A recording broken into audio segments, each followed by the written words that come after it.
امام مہدی علیہ السلام کی غیبت چونکہ خداوند عالم کی طرف سے بطور لطف خاص عمل میں آئی، اس لیے آپ خدائی خدمت میں ہمتاً منہمک ہو گئے، اور غائب ہونے کے بعد آپ نے دین اسلام کی خدمت شروع کر دی، مسلمانوں مومنوں کے خطوط کے جوابات دینے، ان کی بوقت ضرورت رہبری کرنے اور انہیں راہ راست دکھانے کا فریضہ ادا کرنا شروع کر دیا۔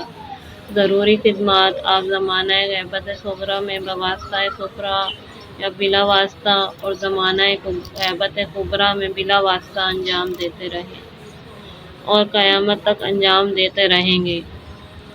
علامہ اربلی لکھتے ہیں کہ زمانہ نیابت میں بعد حسین ابن روح ابوالقاسم جعفر بن محمد بن کولویہ بارادہ حج بغداد گئے، اور وہ مکہ معظمہ پہنچ کر حج کرنے کا فیصلہ کیے ہوئے تھے، لیکن وہ بغداد پہنچ کر سخت علیل ہو گئے۔ اسی دوران میں آپ نے سنا کہ کرامتہ نے حجر اسود کو نکال لیا ہے اور وہ اسے کچھ درست کر کے ایام حج میں پھر نصب کریں گے۔ کتابوں میں چونکہ پڑھ چکے تھے کہ حجر اسود صرف امام زمانہ ہی نصب کر سکتا ہے، جیسا کہ پہلے آن حضرت صلی اللہ علیہ وآلہ وسلم نے نصب کیا تھا، پھر زمانہ حجاج میں امام زین العابدین علیہ السلام نے نصب کیا تھا۔ اسی بنا پر انہوں نے اپنے ایک کرم فرما ابن ہشام کے ذریعے سے ایک خط ارسال کیا اور اسے کہہ دیا کہ جو حجر اسود نصب کرے اسے یہ خط دے دینا۔ نصب حجر کی لوگ سعی کر رہے تھے، لیکن وہ اپنی جگہ پر قرار نہیں لیتا تھا کہ اتنے میں ایک خوبصورت نوجوان ایک طرف سے سامنے آیا اور اس نے اسے نصب کر دیا اور وہ اپنی جگہ پر مستقر ہو گیا۔ جب وہ وہاں سے روانہ ہوا تو ابن ہشام ان کے پیچھے ہو لیے۔ راستے میں انہوں نے پلٹ کر کہا، اے ابن ہشام، تو جعفر ابن محمد کا خط مجھے دے دے، دیکھ اس نے مجھ سے سوال کیا ہے کہ وہ کب تک زندہ رہے گا، اس سے کہہ دینا کہ وہ ابھی 30 سال اور زندہ رہے گا۔ یہ کہہ کر وہ نظروں سے غائب ہو گئے۔ ابن ہشام نے سارا واقعہ بغداد پہنچ کر جعفر بن کولویہ سے بیان کر دیا، غرض یہ کہ وہ 30 سال کے بعد وفات پا گئے۔ ایک شخص اسماعیل بن حسن ہرقلی جو نواحی حلہ میں مقیم تھا، اس کی ران پر ایک زخم نمودار ہو گیا تھا جو ہر زمانہ بہار میں ابل آتا تھا، جس کے علاج سے تمام دنیا کے اطباء عاجز اور قاصر ہو گئے تھے۔ وہ ایک دن اپنے بیٹے شمس الدین کو ہمراہ لے کر سید رضی الدین علی ابن طاؤس کی خدمت میں گیا۔ انہوں نے پہلے تو بڑی سعی کی، لیکن کوئی ہر طبیب یہ کہتا تھا کہ یہ پھوڑا رگ اکحل پر ہے، اگر اسے نشتر دیا جائے تو جان کا خطرہ ہے، اس لیے اس کا علاج ناممکن ہے۔ اسماعیل کا بیان ہے کہ میں تمام اطباء سے مایوس ہو گیا تو سامرا کے سرداب کے قریب گیا اور وہاں پر حضرت صاحب الامر کو متوجہ کیا۔ ایک شب دریائے دجلہ سے غسل کر کے واپس آ رہا تھا کہ 4 سوار نظر آئے۔ ان میں سے ایک نے میرے زخم کے قریب ہاتھ پھیرا اور میں بالکل اچھا ہو گیا۔ میں ابھی اپنی صحت پر تعجب ہی کر رہا تھا کہ ان میں سے ایک سوار نے، جو سفید ریش تھے، کہا کہ تعجب کیا ہے، تجھے شفا دینے والے امام مہدی علیہ السلام ہیں۔ یہ سن کر میں نے ان کے قدموں کا بوسہ دیا اور وہ لوگ نظروں سے غائب ہو گئے۔ اسی زمانہ غیبت صغریٰ میں ناحیہ مقدسہ سے ایک ایسی زیارت برآمد ہوئی جس میں تمام شہدائے کربلا کے نام اور ان کے قاتلوں کے اسماء ہیں۔ اسے زیارت ناحیہ کے نام سے موسوم کیا جاتا ہے۔ اسی طرح یہ بھی کہا جاتا ہے کہ اصول کافی، جو کہ حضرت ثقۃ الاسلام علامہ کلینی کی 20 سالہ تصنیف ہے، وہ جب امام عصر کی خدمت میں پیش ہوئی تو آپ نے فرمایا، یہ ہمارے شیعوں کے لیے کافی ہے۔ زیارت ناحیہ کی توثیق بہت سے علماء نے کی ہے، جن میں علامہ تبریزی اور مجلسی بھی ہیں۔ دعائے صبا سب بھی آپ ہی سے مروی ہے۔ امام مہدی علیہ السلام چونکہ اسی طرح زندہ اور باقی ہیں، اس طرح حضرت عیسیٰ علیہ السلام، حضرت ادریس، حضرت خضر، حضرت الیاس، نیز دجال، یاجوج ماجوج اور ابن لعین زندہ اور باقی ہیں، اور ان سب کا مرکزی مقام موجود ہے جہاں یہ رہتے ہیں۔ مثلاً حضرت عیسیٰ علیہ السلام چوتھے آسمان پر، حضرت ادریس علیہ السلام جنت میں، حضرت خضر اور الیاس مجمع البحرین یعنی دریائے فارس اور روم کے درمیان پانی کے قصر میں، اور دجال طبرستان کے جزیرہ مغرب میں، اور یاجوج ماجوج بحیرہ روم کے حق میں دو پہاڑوں کے درمیان۔ لا محالہ حضرت امام مہدی علیہ السلام کا بھی کوئی مرکزی مقام ہونا ضروری ہے جہاں آپ تشریف فرما ہوں اور وہاں سے ساری کائنات میں اپنے فرائض انجام دیتے ہیں۔ اسی لیے کہا جاتا ہے کہ زمانہ غیبت میں امام مہدی علیہ السلام جزیرہ خضراء اور بحر ابیض میں اپنی اولاد اور اپنے اصحاب سمیت قیام فرما ہیں، اور وہیں سے باعجاز تمام کام کیا کرتے اور ہر جگہ پہنچا کرتے ہیں۔ یہ جزیرہ خضراء سرزمین ولایت بربر میں درمیان دریائے اندلس واقع ہے۔ یہ جزیرہ معمور و آباد ہے۔ اس دریا کے ساحل میں ایک موضع بھی ہے جو بشکل جزیرہ ہے۔ اندلس والے جزیرہ رفسا کہتے ہیں کیونکہ اس میں ساری آبادی شیعوں کی ہے۔ اس تمام آبادی کی خوراک وغیرہ جزیرہ خضراء سے براہ بحر ابیض سال میں 2 بار ارسال کی جاتی ہے۔ احادیث سے ثابت ہے کہ امام علیہ السلام جو کہ مظہر العجائب حضرت علی علیہ السلام کے پوتے ہیں، ہر مقام پر پہنچتے اور ہر جگہ اپنے ماننے والوں کے کام آتے ہیں۔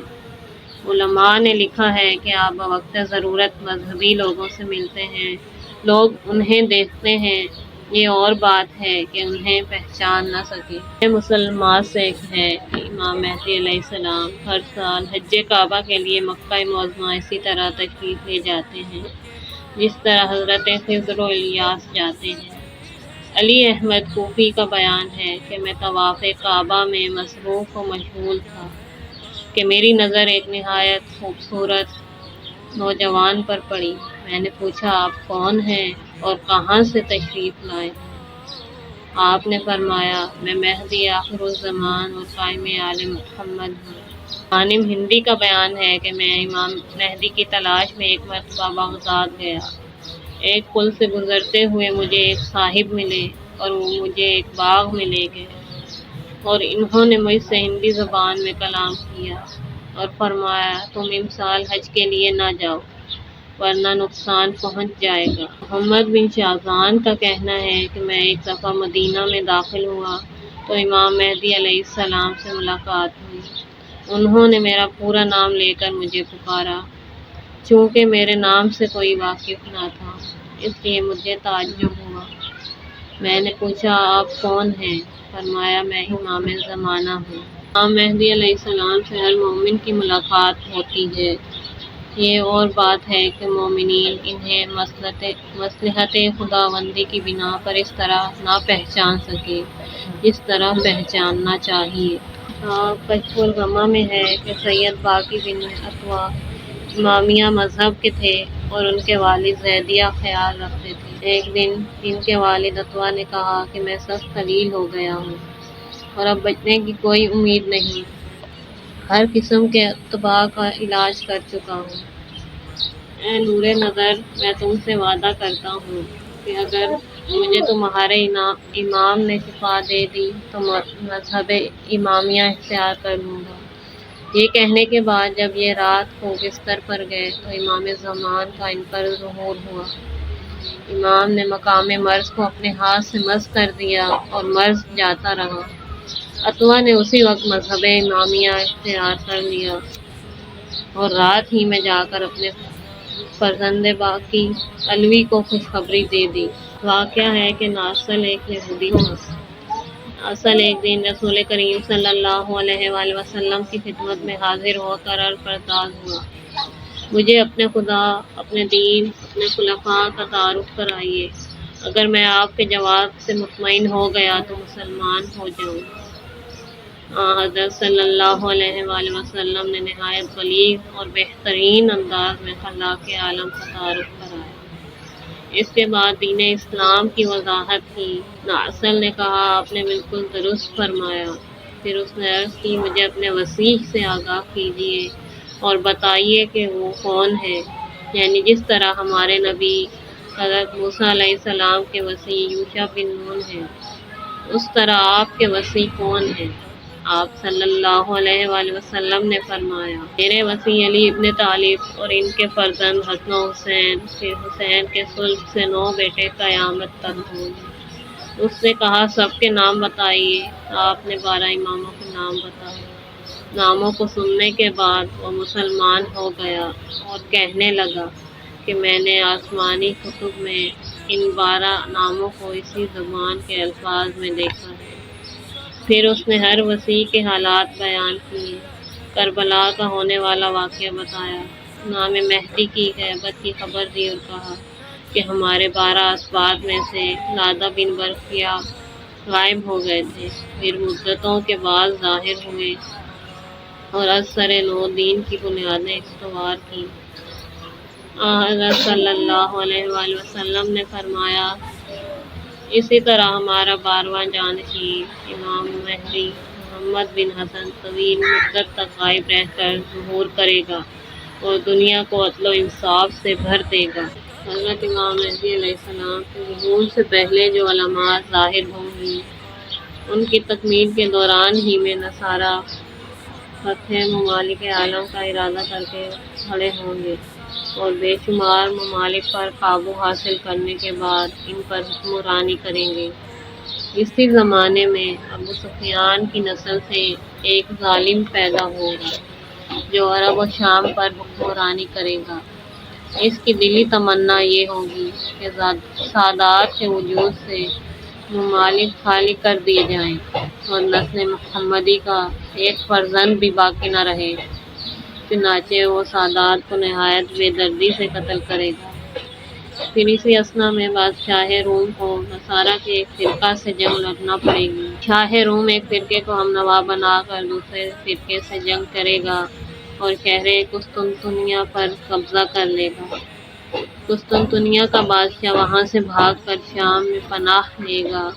پھر وہ نصارہ کے دوسرے فرقے کی معاونت سے فرقہ مخالف کے ساتھ نبرد آزما ہوگا، یہاں تک کہ اسلام کو زبردست فتح نصیب ہوگی۔ فتح اسلام کے باوجود نصارہ شہرت دیں گے کہ صلیب غالب آ گیا۔ اس پر نصارہ اور مسلمانوں میں جنگ ہوگی اور نصارہ غالب آ جائیں گے، بادشاہ اسلام قتل ہو جائے گا اور ملک شام پر بھی نصرانی جھنڈا لہرانے لگے گا اور مسلمانوں کا قتل عام ہوگا۔ مسلمان اپنی جان بچا کر مدینہ کی طرف کوچ کریں گے اور نصرانی اپنی حکومت کو وسعت دیتے ہوئے خیبر تک پہنچیں گے۔ اسلامیان عالم کے لیے کوئی پناہ نہ ہوگی، مسلمان اپنی جان بچانے سے عاجز ہوں گے۔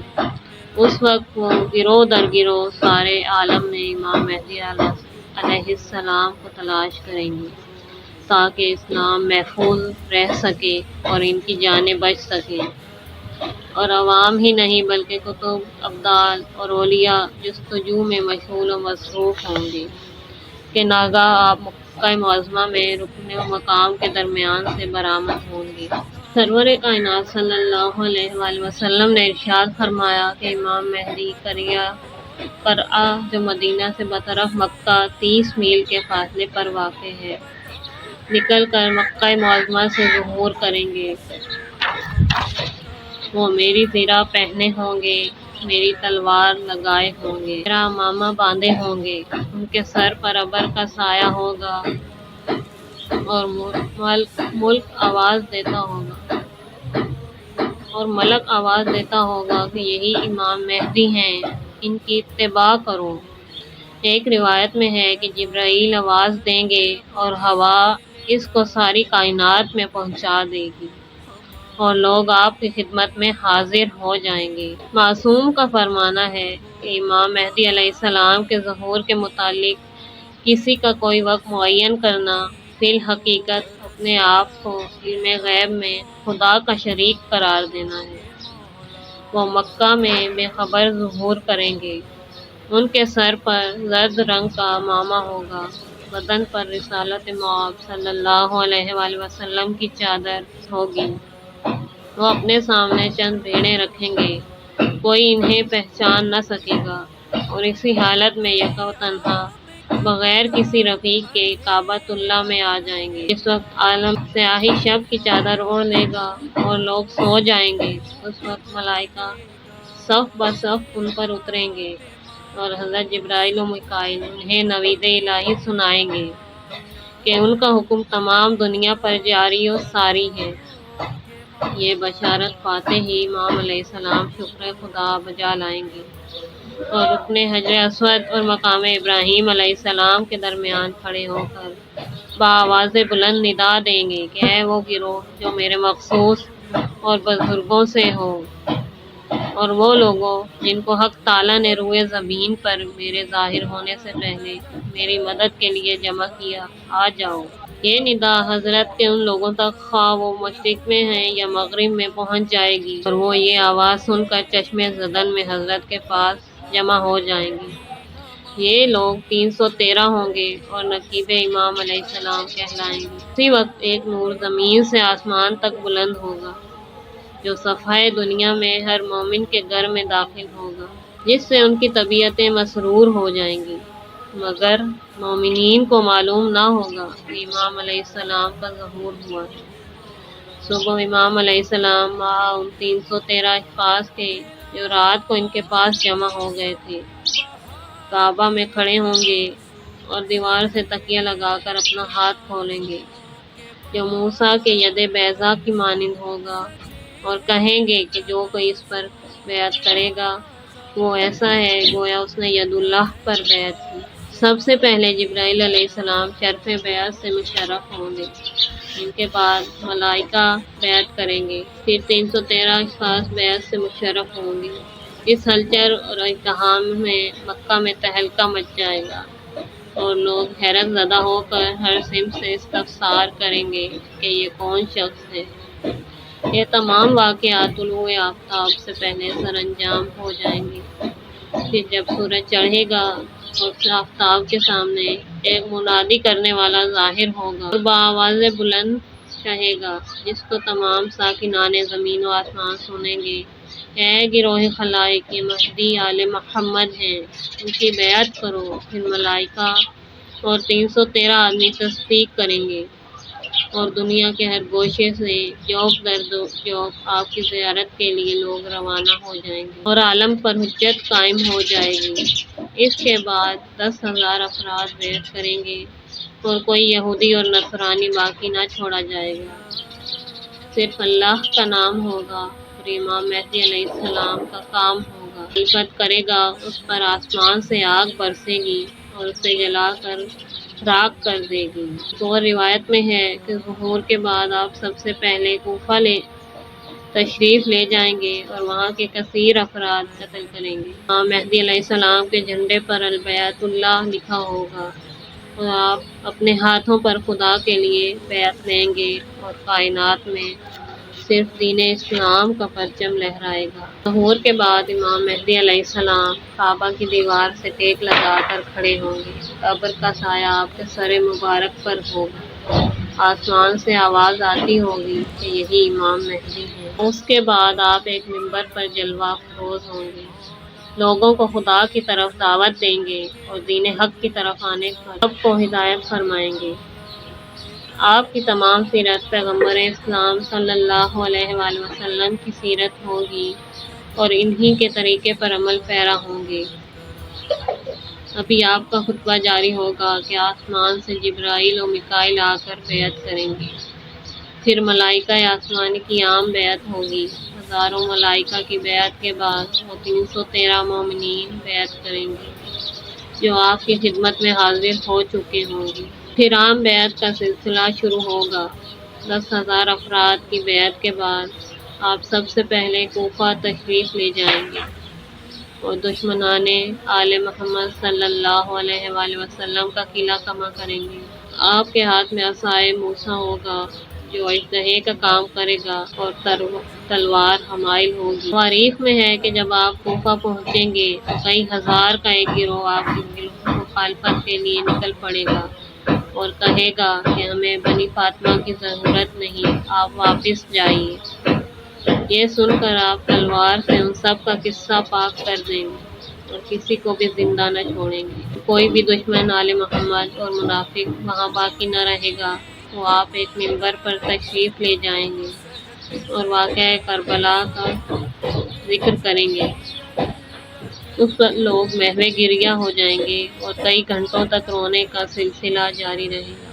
پھر آپ حکم دیں گے کہ مشہد حسین تک نہر فرات کاٹ کر لائی جائے اور ایک مسجد کی تعمیر کی جائے جس کے 1000 در ہوں۔ چنانچہ ایسا ہی کیا جائے گا۔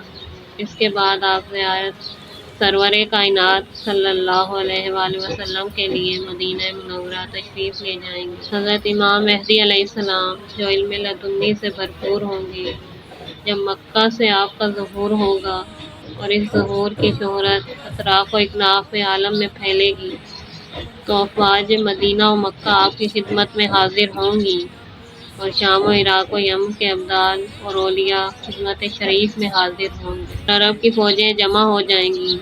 آپ ان تمام لوگوں کو خزانے سے مال دیں گے جو کعبہ سے برآمد ہوگا۔ ہمیں خزانہ کو تاج الکعبہ کہتے ہوں گے۔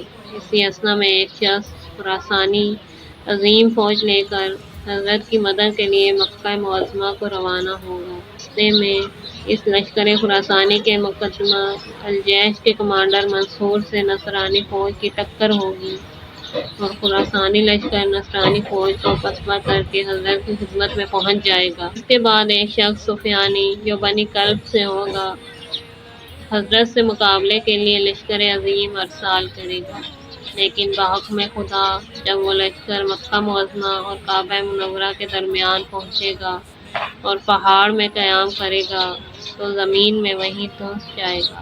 پھر سفیانی جو دشمن آل محمد ہوگا نصارہ سے ساز باز کر کے امام مہدی علیہ السلام سے مقابلے کے لیے زبردست فوج فراہم کرے گا۔ نصرانی اور سفیانی فوج کے 80 نشان ہوں گے اور ہر نشان کے نیچے 12,000 کی فوج ہوگی۔ ان کا دارالخلافہ شام ہوگا۔ امام مہدی علیہ السلام بھی مدینہ منورہ ہوتے ہوئے جلد سے جلد شام پہنچیں گے۔ جب آپ کا ورود مقبول دمشق میں ہوگا تو دشمن آل محمد سفیانی اور دشمن اسلام نصرانی آپ سے مقابلہ کے لیے صف آرا ہوں گے۔ اس جنگ میں فریقین کے بے شمار افراد قتل ہوں گے۔ بالآخر امام علیہ السلام کو فتح کامل ہوگی اور ایک نصرانی بھی زمین شام پر باقی نہ رہے گا۔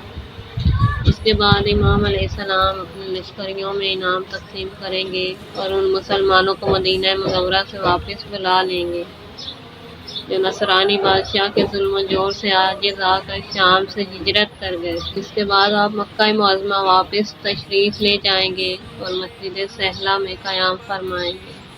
اس کے بعد مسجد الحرام کو ازسر نو بنائیں گے اور دنیا کی تمام مساجد کو شرعی اصول پر کر دیں گے، ہر بدعت کو ختم کر دیں گے اور ہر سنت کو قائم کریں گے، نظام عالم درست کریں گے اور شہروں میں فوجیں ارسال کریں گے۔ انصرام و انتظام کے لیے وزراء روانہ ہوں گے۔ اس کے بعد آپ مومنین، کاملین اور کافرین کو زندہ کریں گے اور اس زندگی کا مقصد یہ ہوگا کہ مومنین اسلامی عروج سے خوش ہوں اور کافرین سے بدلہ لیا جائے۔ ان زندہ کیے جانوں والوں میں قابیل سے لے کر امت محمدیہ کے فرائض تک زندہ کیے جائیں گے اور ان کے کیے کا پورا بدلہ انہیں دیا جائے گا۔ جو ظلم انہوں نے کیے ان کا مزہ چکھیں گے۔ غریبوں، مظلوموں اور بے کسوں پر جو ظلم ہوا ہے اس کی ظالم کو سزا دی جائے گی۔ اس سے پہلے جو واپس لایا جائے گا وہ یزید ولعن ہوگا اور امام حسین علیہ السلام تشریف لائیں گے۔